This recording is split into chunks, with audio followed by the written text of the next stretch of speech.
So, I'm asked to reveal a certain facet of myself that wasn't abundantly clear from my essays or other forms of my application. And there were many subjects and topics that I could have chosen. And it is true that my fascination for filmmaking, for cinema, is, I think, or I hope so, rather, quite abundantly clear. But what I wish to explore and what I wish to reveal here is why this is so fundamentally important to me and where this originates. Now, my family, and I grew up with a family with an older brother, 11 years older, and that brother himself had a lot of mental illness issues and mental unrest that started really when I was only 5 or 4, I would say.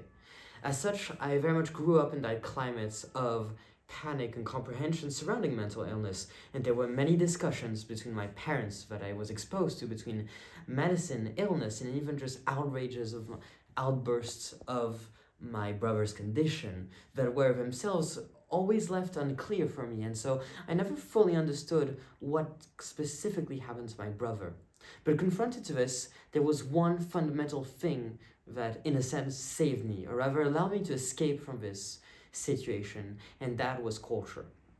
Culture in many of its forms, in fact, not even cinema only, it's transmitted itself through different means. Originally was animation, and the fact of making animation was a creative process that allowed me to focus on something and really escape to my own worlds that I created. And this idea of going back to other worlds was necessary to me, and it led me to need to read, to also make films, and this is something that's fundamental to me today. And this is why I believe that I want to myself have the tools through Tisch to really make these films, to be able to properly have the tools to make cinema,